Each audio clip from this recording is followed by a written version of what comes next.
Welcome back. Today we'll be going on part 2 of Scary Stories with the Noodle Nightmares. And we'll do a little recap before we kind of dive into our next story. The part 1 took place mostly in Okinawa, then also a little bit in one of the 13 colonies of America in Connecticut. This time we'll go back to Okinawa once again.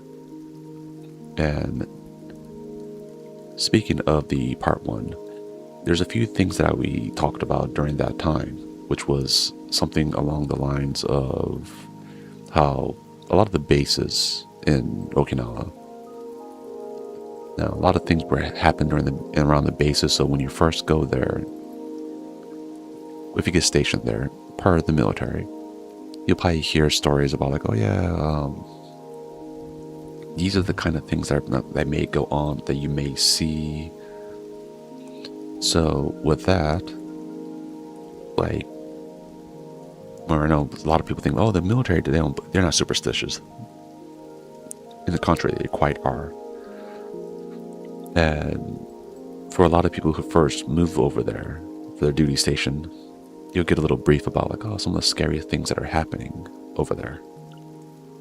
And just like a person over there that experienced something, right, who dismissed it at first, then later on was like, oh, something, it is kind of spooky over there.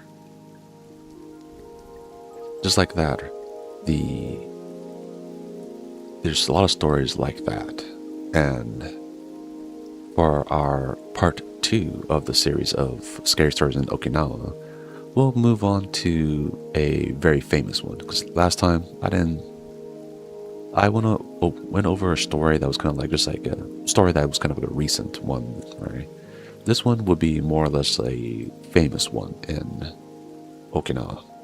So for anyone who lives in Okinawa, there's different bases, right? You have Foster Base, you have Lester Base, you have Kaidan, you have Kinzer, you have Camp Courtney. But so a lot of these bases, right, like I mentioned last time, during World War II, a lot of people died in Okinawa. And later on, bases were put there, but not all bodies were exhumed, right, correctly. So sometimes you'll have cases of stories where people, in their backyards, they find like a skeleton, right? Not like a full, like maybe like an arm or like something like that, right? So because of that, right, like there's a lot of bases that are built on top of like, it's not like really mass burial sites or anything, but just like a lot of area where a lot of people passed away. And due to that, right, there's some areas that it's almost like if you hear those stories where like, oh, if you build a house on top of like a Native American burial ground, like you're probably gonna get haunted. Kind of like a lot of the basis of stories of like, let's say, Pet Cemetery, where like, oh, the ground is spoiled or something, right? So because of that, right, like supernatural or just like scary things happen there often. So with that in mind, our next story takes place in Kaidan Air Base. And in this base is a very big base, right? The main story, because this story is going to be in 2 parts, but the main part is once you go to the Kaidan base, I believe it was the front gate. When you go to the front gate and you drive a little bit, if you look to I believe your left side, you see base housing, right? So people who live on base, they have housing for like families. But when you go by there, right, you'll see one house that's completely boarded up. It's kind of by itself, like boarded up. And, most people, they're just like, oh, maybe some kind of leak or some whatever, right? They don't really think about it. But this is one of the most famous stories of like, at least on base for Okinawa. Because the story, how it starts off as a long time ago, right? And this would probably be, it's not too long, it's like maybe at the most the 80s. But We might go back even further, but I believe it was like around the 80s is when this incident happened. But there was a house, right? And in that house, it was normal base housing. A lot of other houses right next to it, right? For anyone who worked in the military, or works for the military, for the government, if you've been on base, you've seen base housing. Just like that, it's a very cookie cutter house, right? The ones in Okinawa, especially, they're made out of cement because they have a lot of typhoons over there. So it's like a little cement block. But in the house, there was a incident where the husband, he had like a wife and daughter, or was it 2 kids? But either way, he had wife and kids. But the first incident happened where the husband started hearing things. Like he'll see, like, hearing things, hearing voices, and he'll like eventually he'll hear like or he saw a woman in a white dress talk to him, right? She's like over there and just kind of like whispering things to him, right? And of course he doesn't know any Japanese, so he doesn't understand what the hell she's saying, right? But as time goes on, right, even when he doesn't know what the hell she's saying, 'cause he can't speak the language, right? Like, he was getting more tired and, more like aggressive because he's like constantly, you hear things, the kids are freaking out, the wife is kind of like, this place is kind of freaky, but she didn't really see anything. The only person who saw anything was the husband, apparently. So eventually, right, like, it's getting to him. He's tired. And then one day, the main area where he worked at, right, they got a call and the police came in, the ambulance came in, all that. What happened was that the husband killed the rest of his family, then himself. So that was like a wild thing that happened. Everyone's like, oh, maybe he was tired, and all these kind of speculations came up, right? But some of the people he worked with were telling the chain of command, right, which is like, no, your bosses and whatnot. No, he was talking about a woman in a white dress, and eventually, like, he was telling us about it, but like, about how the woman in the white dress, he was in Japanese, telling him to kill his whole family. And, military heard that. They're like, that's some superstitious bullshit, right? So they didn't really think too much of it. And, okay, whatever, right? But it is a crime scene now. So they got a priest to come in and... Actually, no, they didn't even get the priest yet. That is how much the military is like, no, it's just a one-off. As you could tell when I said that, it happened again, right? So another family came in, right? The base, I think the boss was like, told them, hey, this is kind of what happened in the house and all that. I said, oh, that's kind of freaky, what the hell? And they didn't tell them that right away, though. They told them that afterwards, where it's like, oh, it's kind of like, people are like saying stuff, right? Is that real? It's like, oh, yeah, it kind of did happen. Like, what the fuck, man? But he's like, okay, getting a house off base, it's on base, so yeah, whatever, right? And plus, I don't understand no Japanese. Japanese ghosts, okay, what are they going to do? So he was in there and been there for a little while, right? A few months. And then, just like the first guy, he started acting kind of weird at work, and people were kind of getting worried about him. Hey, what's wrong with him, right? And he had like wife and kids as well.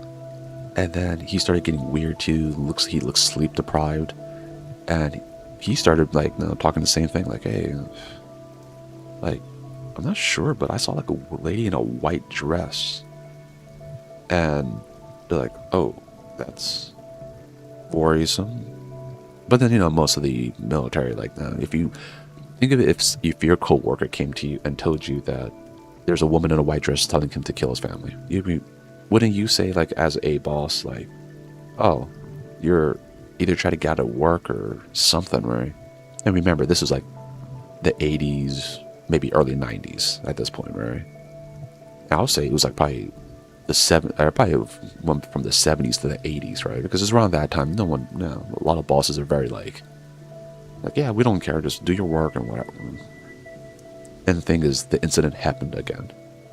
Second family for this to happen to, right? And that's when the military got a little worried. This second time is when they decided, okay. this is starting to become a problem now, right? Because it's not the first time that this happened. This is the second time, right? The guy said the exact same thing, right? So people got in trouble for that. They're like, so you let two families do this, right? And just like most things, right? Like the first time, oh, it could be a fluke, but the second time is when you start to kind of like, no, like, oh, okay, maybe it's a pattern now, right? But it's not quite yet, right? But the military did actually kind of like, no, do things. They said, okay, let's go get a priest. The priest came. I think there was a priest that went over there, like American priest, right? Chaplain probably. To like, so what me to exorcist? I'm not an exorcist or anything. So I don't know, just do your priestly whatever the hell, right? So okay. And one of the they said, oh, let's go get one of the Japanese priests and stuff to come over here and do whatever, right? And one of them that came into like, oh no, this place is fucked. And he's like, he refused. He's like, I don't know what's going on here, but this is bad. And left. He's like, oh, but we're gonna pay you money. So you keep your money. I don't want my name on anything to do with this area, right? I don't even want to be near in the house, near the house. I'm gonna get the hell away. So he left. Eventually, they got like another priest that would take the money and did his thing, right? And like most places, right? You have two priests come in, bless the place. The military, they cleaned up all the blood and all that kind of stuff, right? It's like, okay, they wiped their hands of the whole thing and it was like, oh, it's good. So they thought everything was great. They don't have to worry about anything anymore. They repurposed the house, new paint job, everything. Get rid of all the fixings. And then another person, I think this person was a higher ranked too, right? Because like, okay, we can't let these lower level enlisted do. Let's give them like a higher rank, right? So I believe the person was a higher rank in the military in this one. So came in, right? And it was pretty long. It was like, okay, nothing happened, right?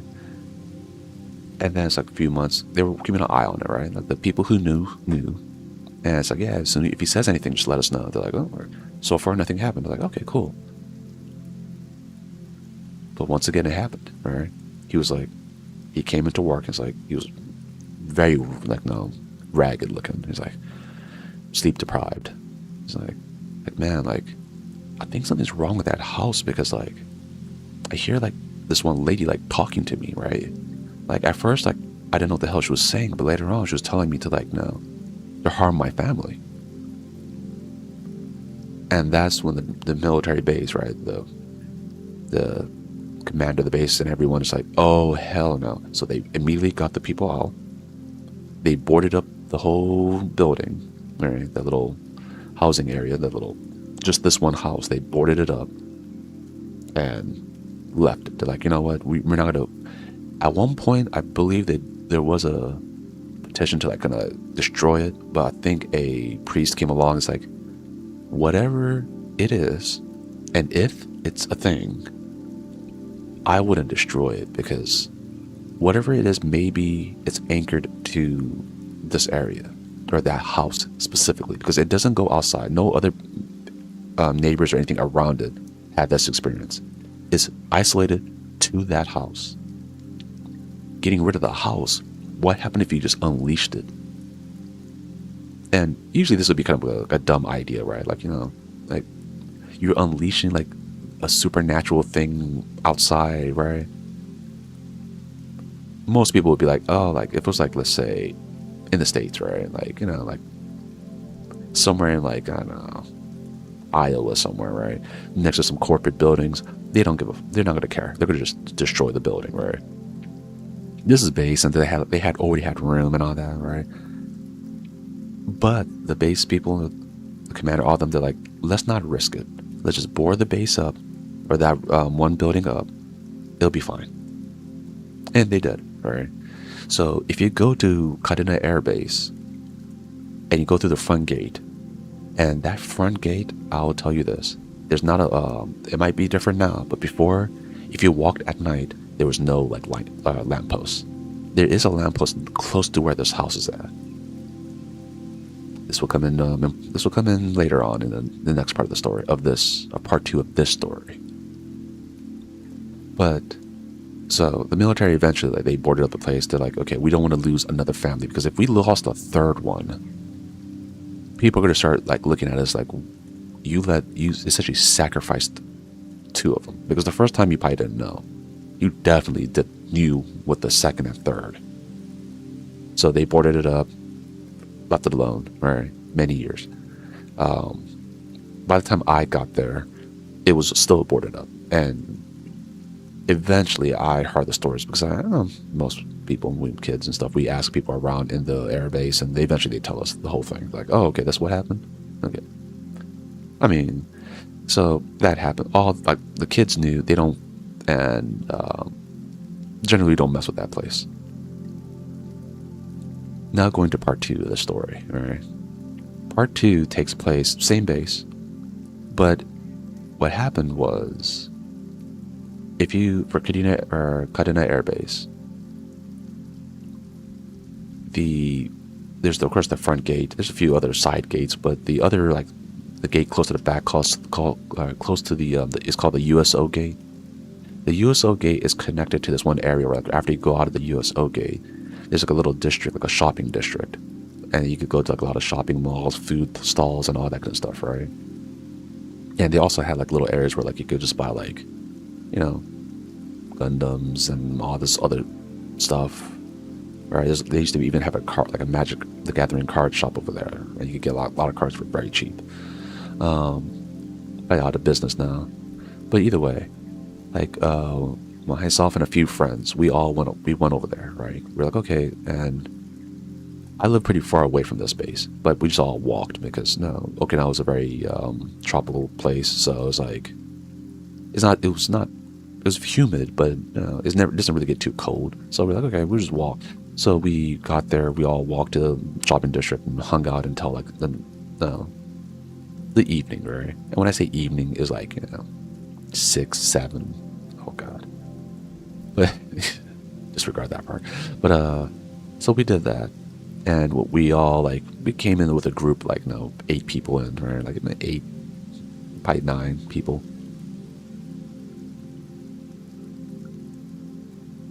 Then after we all we looked around, we had our fun.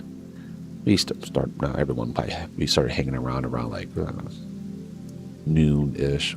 Hung out for like 6, 7, oh my God, hours. We were all coming back, right? And some people lived on the base, and some people lived on, so everyone started kind of like splitting off. So by the end, myself included, there was like about 4 people left. So we were just all walking to the front gate, because we have to get to the front gate, and through the front gate, if we all took a left from there, then one person peels off to Lester Base, the base where it had the haunted gate. Then Foster Base, which has its own set of fucking problems, which would be probably the next story I'll tell. And that's where I lived. And there's another base close by Foster, where it was close to the high school. Like, where my high school was located, it was another, it was like where Foster Base was, you have to cross the street to get to the other base, which was very goofy. It was like separated by like I don't want to say call it a highway, but either way, some roads. So it's like you have a base it's fenced off. You cross the street with roads. You cross the street, and there's another base, and you have to do your ID card and all that shenanigans again. That's where the other people live. So we all live kind of close to each other. So as we're walking back from the gate 2 street is what we called it, right? The USO gate. We're walking to the front gate, and as I was mentioning earlier, there's not a lot of lights over there. So it's very dark. And the only time you could really see anything is like if a car was passing by. So we're like kind of like walking there, like cracking jokes, whatever. Then as we got closer to the house, the boarded up house, there is a lamppost close by. But, like every good scary story, the lamppost next to or close to this house is on the fritz. So it's like kind of going off and on, right? Turning off and on. Yeah. Very typical, alright. So we were walking this whole time in the darkness. Every once in a while, a car would drive by and like blinds us. So then we eventually got over here. We took a little rest, right? We're like, okay, we need to see some. We need to see, right? So we kind of like was under the broken light post where it's like turning off and on, and we're just over there shooting the shit a little bit, right? Because we're now that it's not very close to the house, but it's within viewing distance of the house, right?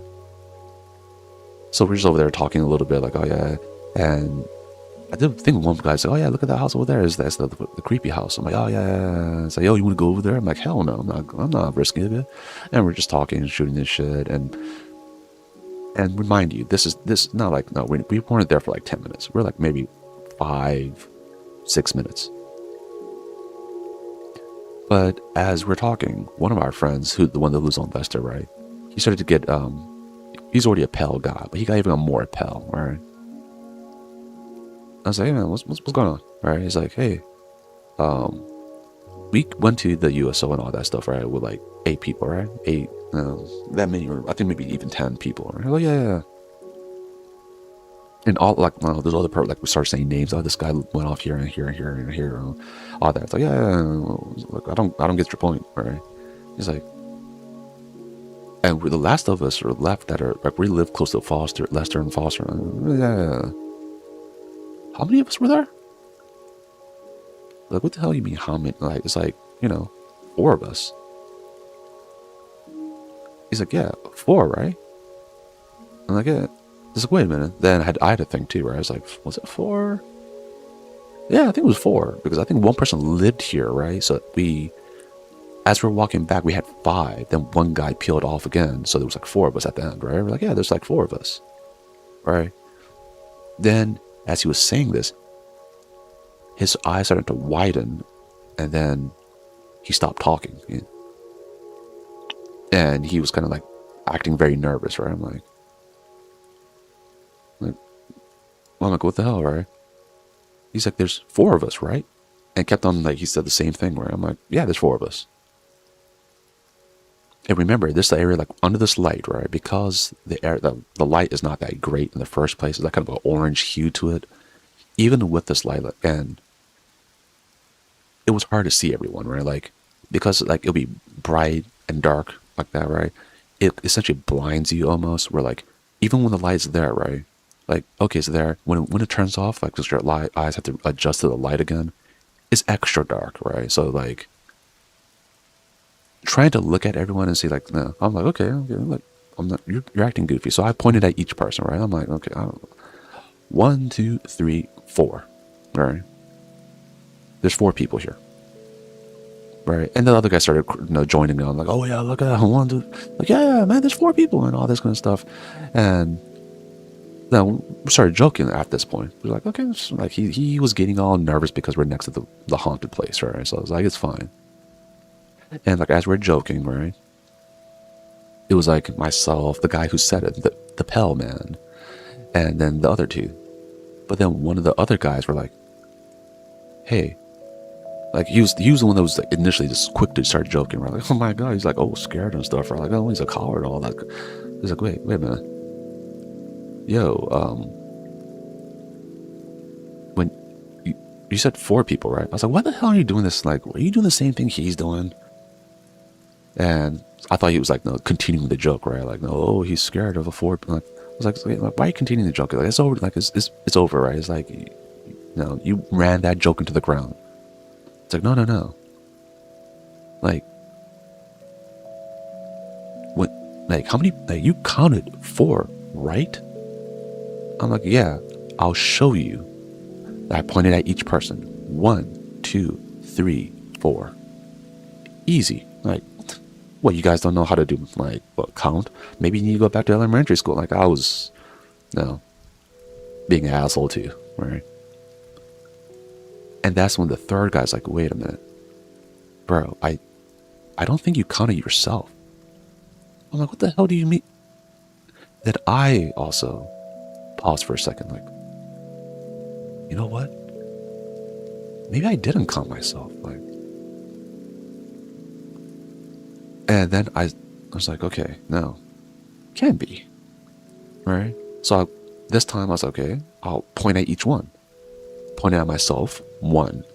Pointed to the guy to my left, the middle, to the right, and then that's when we saw it, right? We're like, okay, 1, 2, 3, 4, 5. Like, wait a minute. I was like, and of course, now your mind goes into like, oh, maybe just one of the other guys, right? No, I just miscounted, and like he was here the whole time, and I was just ignoring him or something. But that's when the guy who was initially brought this up, right, got even more pale, right? And he was shaking at this point now. And like the light was going off and on the whole time. And I was worried too, like I didn't want to look to my right. I was like, wait a minute. So like when the lights came off and on, that's when I started to really pay attention to everyone. Like, okay, the pale guy, yeah, I could see him. The other guy who's like a little bit darker, like darker skin tone, right?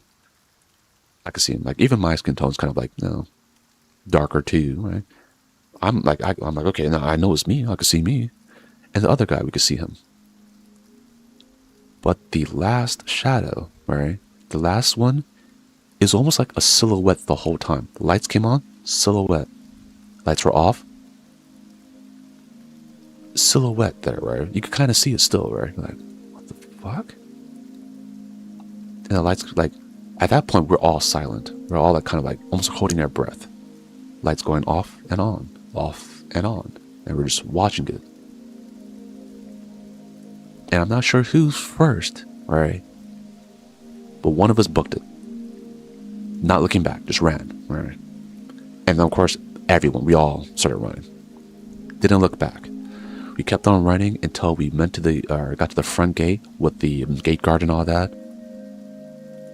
And usually, like, no, you're supposed to like kind of stop and kind of walk and not do anything. Like, we didn't care. We just ran through the gate and all that stuff, right? And it's almost like the gate guard knew,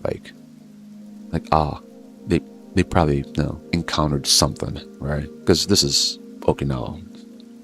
Sometimes stuff like that happens, right? So even the people on base, security, all that stuff, they kind of know.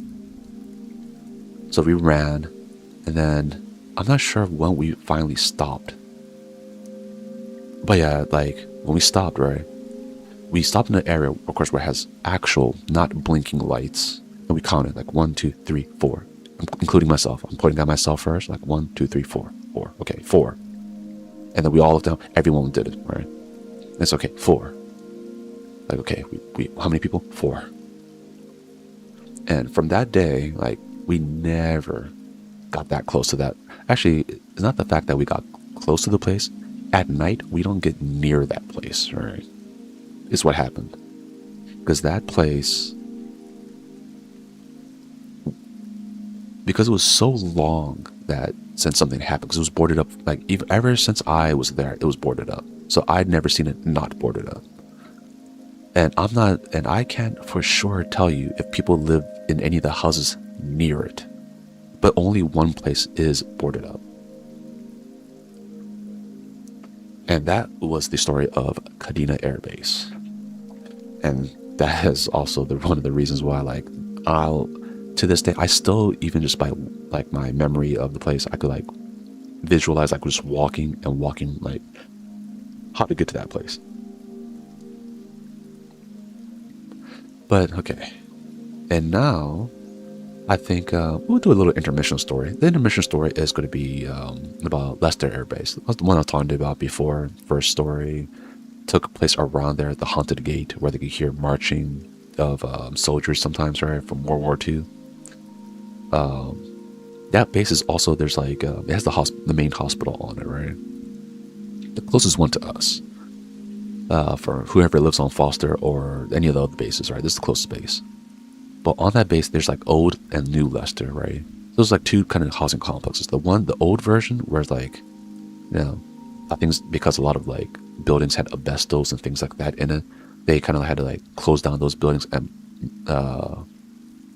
move towards like the new Leicester, which has like doesn't have asbestos in the walls and things like that, right? Black mold and all that.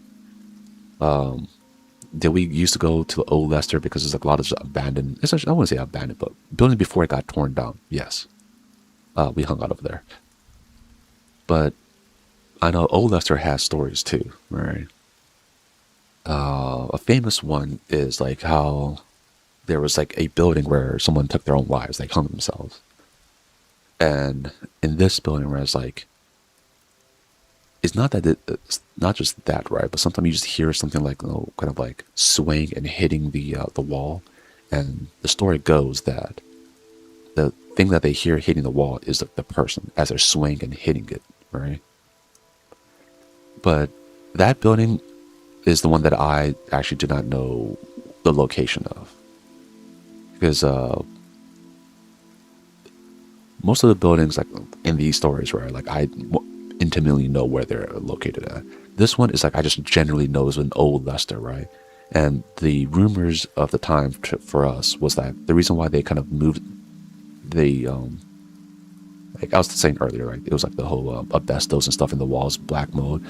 But so the rumors were that that was just a lie to get people out of that Old Leicester, right? For them to like either demolish or do whatever else, right? Because they didn't want people to like know, because there's like too much freaky things going on, where like the house that someone hung themselves. Later on, there was another house that did the same thing. So then people were just like, okay, it might be the same stuff that's happening with the Kaidan Air Base, so let's not risk it. So they just made a new housing area, right? So that's what like the rumors were, right? Even though officially everyone just said, oh yeah, no, it's the asbestos and all this kind of like the pipings were bad and all that. I think some like even my elementary, they had to make a new building right next to the main building. Honestly, it was because like it could be. I believe it was because at that time a lot of new kids or people like with kids came to Okinawa, so they had to have more kids. But also, I remember at one point we couldn't drink out of any of the water fountains because it was like they had lead in it.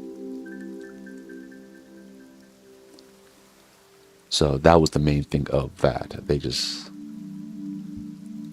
reason why they did that is because like, okay, we don't want you to get lead poisoning, so we'll have another building for you. But there's a lot of old buildings over there in Okinawa where like they're super old, the pipes are super messed up, black. I remember like they even in school the whole like black mold and stuff. They had to like teach us about that because it's like, oh, if you see this, right, tell your parents and all that kind of stuff. And like even my elementary had like areas with asbestos and stuff, so they had to like I think close down the gymnasium for a while and a few things like that, right? A few things had to be closed down. Right, a lot of the place there is very very old, and like because it's old, has like even the paint was also like messed up, and some people they would like how some kids they eat paint and stuff, right? It's just poisonous paint straight up. I just remember a lot of those kind of stories over there, right? And the building was made out of just a little cement block. I always made fun of that. But now we'll move on to a different base. This time we'll move on to Foster Base, my base, and a few of the stories takes place in Chitan housing. So if you ever go to Okinawa, you're in the military, you're in Foster Base, which I believe is a Marine/Navy base, because most Marines and Navy people, they work together, right? So it's like a Marine Navy base. I lived in Chitan housing, which is right next to the NEX. It's like maybe a 20-minute walk, maybe, right? Like I guess if you walk kind of like slow, maybe 20. It could be even faster, right? So when I was younger, it was like maybe like 15 minutes or less. Like I'm pretty sure the place changed so much where like my mental image of the walk there, I could probably walk there like or walk the same path via muscle memory. But if I walk there like that, I'm pretty sure like I run into things because like they probably change how everything, because they do that every so often. Where like, they'll get the NEX or the exchange, and they'll just change everything. But regardless, right? It was the story takes. It won't be really my house for the most part. No, actually, we'll start with my house then, because my house is not as whacked out as the next part of this, right? It's like that area, foster base. So Chatan Housing Foster Base, right, where I lived. The building, it was very old. The front door was made in a way where like water would come in during a typhoon, because they essentially like inserted like the door in the opposite way. So like water is easy for the water to get inside the house instead of it a door is supposed to be to prevent water from coming inside the house, is like the opposite, right? So a lot of times our front was like, technically we used our back door as our front door, and our front door is connected kind of towards the living room, and that place used to get flooded, right? So we had to make sure like all the wires and stuff were like, none of it was like touching the ground and all that. So even if it like flooded and all that, and we used to always like put towels in front of the door and tape it up. We had to do that a lot, like for the typhoon season in Okinawa. Anyone who lives in a tropical place, when they have typhoon season, you guys understand that. Or like, if you live in an older home, you're like, okay, let me go get the duct tape, and we used to like just duct tape all like the areas and stuff that water would come in. At least it's a cement house, so like it's not coming through from the ceiling or anything. It's just mostly just from the doors, and everyone's on even the windows and stuff. There's actually a time where we had to put like cardboard onto the window and then tape that on there, because like people, like there was a time where like I was not a very like heavy person, right? I think in high school, like I was like 160 maybe. Generally I'm around like 180, 190, right? Pounds. But there was a typhoon season so strong that my brother, who was like, he was in elementary, he almost got blown away. I grabbed onto him, and me and him floated in the sky a little bit. Then my dad had to grab me, and then we all kind of like rush back in. And there's like people's play sets in the backyard would just get blown away, and you could just see it. The water was like, if you're outside, the water's, when it hits you, right, it's not like a comfortable, like, oh, it's like just a rain, it's a hard rain. No, it hurts. Like, it was that kind of like thing, right? But regardless, right, like our home, Chatan Housing, close to the exchange. The story is, this one is not really me seeing anything. It's just like typical story, right? Like when you watch a movie and you see like or like when kids tell you some shit, like let's say a scary movie. You're in the world of a scary movie. Your kids draw a picture of something, and it's like, oh, my family, and something's blacked out. Right? Like, oh, that's my other imaginary friend, or that's the thing that tells me that I shouldn't eat this at nighttime, or it's gonna take me, like stuff like that. When a kid does some thing like that, you trust the kid and be like, oh, this is serious. All right. At least I do. Like, from my experience, if a small child, even if it's a child that's like a little brat that's like trying to trick me and whatever, right, I'll believe him. Because if a kid comes to me, a little small child, right, like, not a 10-year-old really, right? I'm talking about like 3 or 4. All right, I think that's how old he was. Maybe a little bit older than that. He wasn't 10. He was like younger than 10, right? His age wasn't in the double digits. But yeah, one time, I think it was like, I was talked to my mother about the story kind of recently, and she believes I was with her, but I think she's remembering this story wrong, right? Because this story is, what happened was, there was a time after, and I was in, I forgot what grade I was, but either way, I had to do a project. I had to go to the library. The library is about like 13, depending on how fast you walk, because there's like a long uphill to get to my house from the library. It will take about 30 minutes, 40 minutes. Maybe even longer. But either way, like after school, like my mom, something happened where they had to go and get something. Someone like my dad was like just gonna go and meet up with my dad, who's like getting off of work around that time as well, right? So like essentially, I think she messaged me, like, okay, or no, she told me the previous stakes, like, okay, well, after you get off school, right? So I have to go do this project, right? After you do your project, just go directly home, and then it's gonna be kind of. I was like, it's gonna be late though. So I don't. She could be leaving late, so it's like, yeah, it would be like your brother, who's like very young, would be by himself, like maybe 30 minutes to an hour, right? But I want you to get home as quick as possible to take care of him. Like, okay, yeah. My brother wasn't one of those bad kids anyway, so I was like, oh, that's easy, right? Like, I didn't have to worry about him like eating weird things. He was no one in our family. Never mind. I'll say no one in our family is one of those crazy ones that would like eat weird stuff. I think we all did that when we were very, very little. But that was like, no, he's already past that age of him doing that, right? I mean, even I did that. I don't even want to talk about it. But regardless, right? So it was getting kind of late, right? Sun was coming down. So then I lifted back home, like, So when I got home, the weirdest shit happened, right? Because how my house is kind of like situated is like there's my house, there's like a little bush that's like kind of like next to my house is like where it's like a little area. I don't want to call it a yard. It's kind of a yard, I guess. Like the front area, right? There's like a little thing that blocks that. There's a little staircase that goes up to this pavement that leads to my front door, which I never use. I go through the back door, which is like where you park your car and you can go through the back door, right? And right next to there's like two houses next to mine. One is on a pretty steep hill, and another one that's right next to my house is like just really much right. Like essentially our driveways are like connected, so it's like a big ass piece of like pavement, and one side is like we park our car there. That's where my house is connected to the back door. Same thing with the other dude. But either way, so I went through the back door, of course, because we use that as the front door.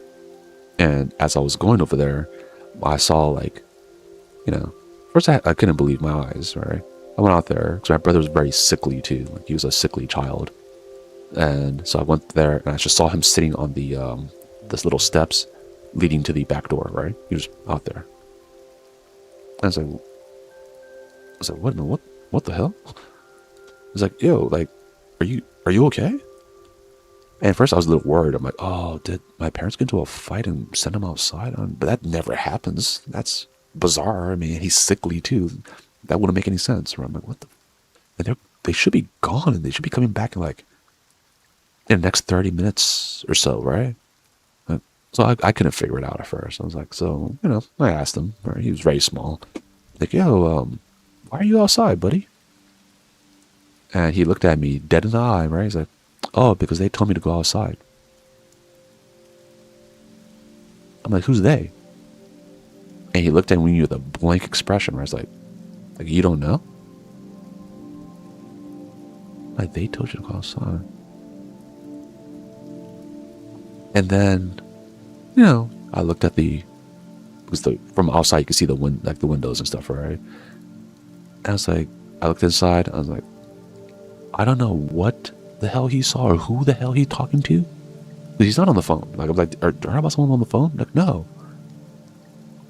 And I don't even fully remember if he told me it's like there's someone, if he said they told him to go outside, or if there was someone inside or something. I think he might have said there was someone inside. I'm like, someone? Like, are you sure? He's like, yes. Then, like any not character from a scary movie, I stayed outside with him. I was like, no, well, we're both staying out here until our parents come home, because I don't know what the hell's inside. I'm not dealing with it myself.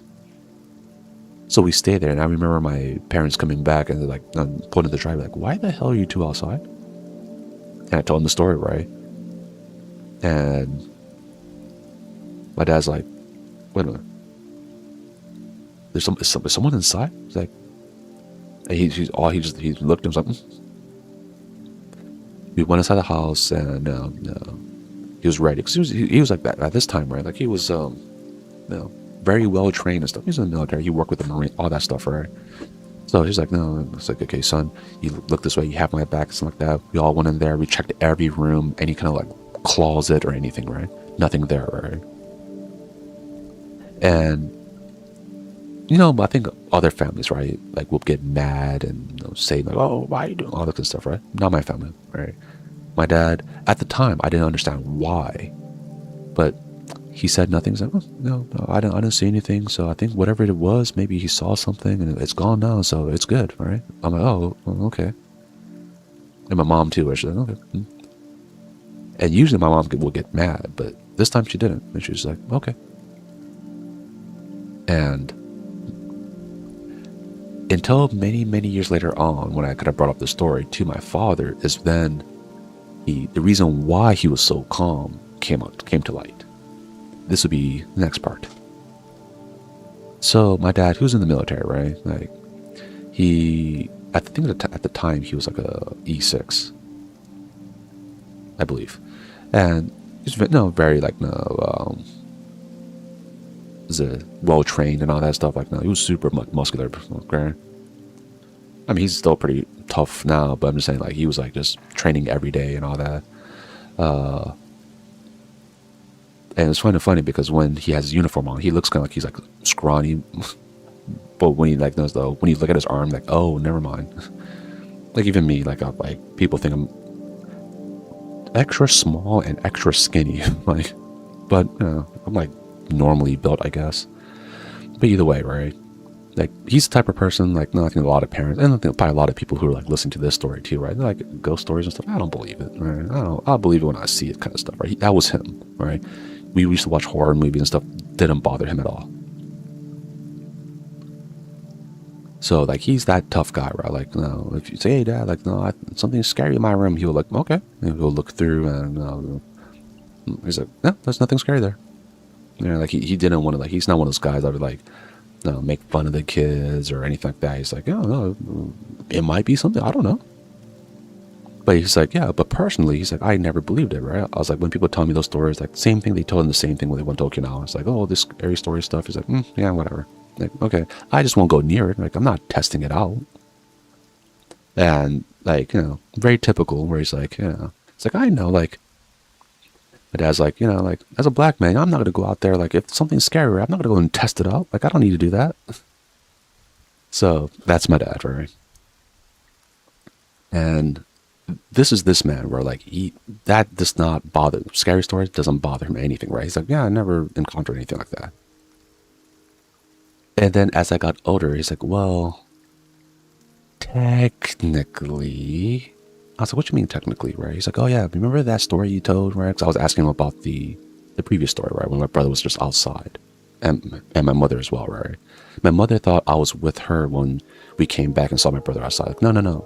I was at the library and came back and I stood up. I was sitting down on the at the little staircase with him. It's also like the staircase that leads up to the back door, right? But so the story he told me, right, as I got older, right? I mean, this is like many years afterwards. He said, oh yeah, the reason why when your brother was outside and I didn't like no. Like, first of all, like I wasn't going to yell at you guys out because if something that happened and it spooked you or something of concern, right? Like I'm not going to yell at you or like make fun of you for it, right? Like it could be something. So like I always kind of like have an open mind about whatever, and that's how I get into it, right? So yeah, but like, personally, I didn't believe it was something spooky. Generally, right? But at this time, the reason why I didn't say anything and I had you come in with me, have my back as I went in there, and he told me his story. He's like, yeah, when around the same time, right, like a little bit before that incident happened, there was a time that he was laying down in bed, right? He's like he was laying down in bed, sleep. And he's like, oh yeah, I had like sleep paralysis. I should like wake up. I remember like my eyes came open. I was like, wait a minute, what the hell can I move? That's weird, right? And then he saw like a lady with long black hair, walking towards him, right? And he was a little puzzled at first because my mother, she has long hair, right? So he thought at first like she's walking towards him. He's like, that's odd. Like, why can't move, right? So he's like, he has his eyes open. He's like, oh, that was. So he was mostly confused when this happened. But as he was walking, as the lady was walking, right? No, she was walking towards. She got on the bed, and she kind of like straddled him, right? She's like, what the hell? What's my wife doing, right? And then it like pretty much like kind of like almost like bear hugged him, right? And he's like, what the fuck? He's like, okay. And he's like, that when like I could start to kind of move a little bit, right? Because I'm like, okay, I'm starting to be able to get my movement back. And he's like, I remember like when that happened, right? I thought your mom was being weird. And it's like, oh, maybe she's in a daze or something. So he was more worried about her. Then as he could move a little bit, it's like, okay, I can move my arm. I could kind of, then he's, I can move my head a little bit. And he moved it to the right. Then he's like, I was like, yeah, I moved my head to the right. And I saw your mother sleeping. So I could see her face. Then he looked over there, right? And he saw my mom. He's like, so it's like, wait a minute. If my wife is right next to me, what the hell is on top of me? Then he's like, I remember all the stories. No, like, no, when you first got to the base, you heard all the stories, right? You remembered all those things where he's like, oh no, right? Especially the Kaidan Air Base story, right? He's like, oh hell no, not that one. I don't even live on that base. So he's like, he remembered, he closed his eyes and he used like all his strength to like, just get out of bed, right? And he's like, ah! And finally got himself up. And my mom, I remember, she's like, yeah, your mother kind of jumped up, like, what happened? And he's like, I was just drenched in sweat. And I'm looking at your mother and looking at the door. And it's like, oh, no, nothing. And he like, yeah, I played it off. And he's like, from at that point, right, I never told your mother or the kids, like I never told you guys what actually happened because I'm like, oh, I don't want you guys to get scared. And the thing is, it also never happened again. But he was on edge a little bit more, right? And kind of like always kind of like kept his eye on that door where like the thing before he got up, right, kind of slinked away behind the door and all that, right? So it's like, yeah, I always kept my eye on that stuff, right? And honestly, like after that, it never happened again. But after like when he saw like me, my little brother outside, and we were just sitting out there and we're saying like, oh, something told my little brother to like just either go outside, or he saw something else inside, so he went outside, whatever the case was. He's like, yeah, when you guys told me that, I got worried. And he's like, I was too like, I didn't want to like ask your little brother if it was a lady, like with long black hair and a white dress. So I did not want to ask him that, because I'm like, if he told me that, right, I didn't know what to do. And that would be the end. Let me see. Yeah, I think that would be the end of the story of at least my house, right? My house only had those two things happen to it. It didn't happen. The other story, right, which would be, I guess, would be part 3 of Okinawa. Part 3 of Okinawa will probably be a little bit shorter, just because I think the next part will just be a big part, but it'll be my house that's right next to me. We used to call this place Haunted Hill, and the house on Haunted Hill, right? And it's not just us. It's like even when sometimes things break in the house, so you have the maintenance people come in, right? They're the maintenance people are like from Okinawa and all that, right? They'll come down and be like, oh man, oh, is everything okay with your house? Like, oh yeah, like, I mean, you haven't seen anything weird, right? Because my mom, she's like, no, I haven't seen anything weird. It's like, oh, that's good. Have you heard anything about the house on the hill? My mom's like, what are you talking about? It's like, yeah, and remember, like, my family lived in Chitan housing for quite a few years, right? Because my dad had like back-to-back like shore duty or something, because he was like, I forgot why, but he was lucky either way. Because I think at the time no one really went to work in Okinawa, and he's like, no, I mean, I'm here, so I'm like, might as well just don't want to move, so I'll just stay here. So we stayed in Okinawa for a pretty long time. But the maintenance people asked my mom, like, hey, or actually told my mom, it's like, hey, next time, right, when you really think about it, it's like, think how many people in that house move out really, really quick. She's like, what are you talking about? Like, yeah, no one stays in that house for more than 3 years. There's a reason. And then later on, my mom's like, now that you mention it, that is true. It's like, no one has ever stayed in that house for a very long time. Like, we always get like new neighbors of that haunted hill. And my mom didn't realize I was calling it the house on Haunted Hill, because even just like going up there, you got the bad vibes. Like it was bad. Like you went up there like, oh, what the? It's almost like someone is constantly like looking at you. Like the feeling of like you sitting down and someone's looking at the back of your head.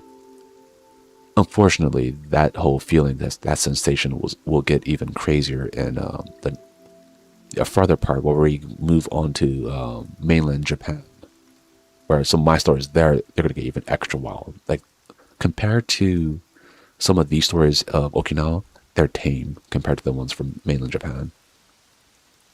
And I have a way more of them because unfortunately I used to help work at a occult tabloid. This was those like magazines where it's like, oh yeah, scary areas of Japan and stuff. Like I used to not really personally work there, but I used to be the assistant of the guy that worked there. But yeah, this was part 2 of scary stories from Noodle with the Noodle Nightmares of Okinawa. I hope you guys enjoyed, and if you have scary stories, right, definitely send them in. And the link will be down in the comment section. We'll put it, or not comment section, but the description. We'll have the Noodle Nightmares email that you can send your scary stories if you want us to read it out during our scary story session. The person reading it will generally be Bam, that he was on last time on part 1. So we'll have him read some of the stories. So yeah, if you like scary stories like this, don't forget to like and subscribe. I do have quite a few more of my own personal scary stories of Japan, or Okinawa and Japan. So if you guys like this, yeah, definitely like and subscribe. Don't forget to send, if you have scary stories you want to talk about, send them in, and we'll tell your scary stories, and you could yap about the scary stories in the chat. So with that, everyone, you guys have a good one. Guys, take care. Stay safe out there. If your kids start showing you pictures and something of scary things, right? Definitely, treat it like it's serious. No, keep an eye on it. So yeah, with that, everyone, you take care and you have a good one. Peace.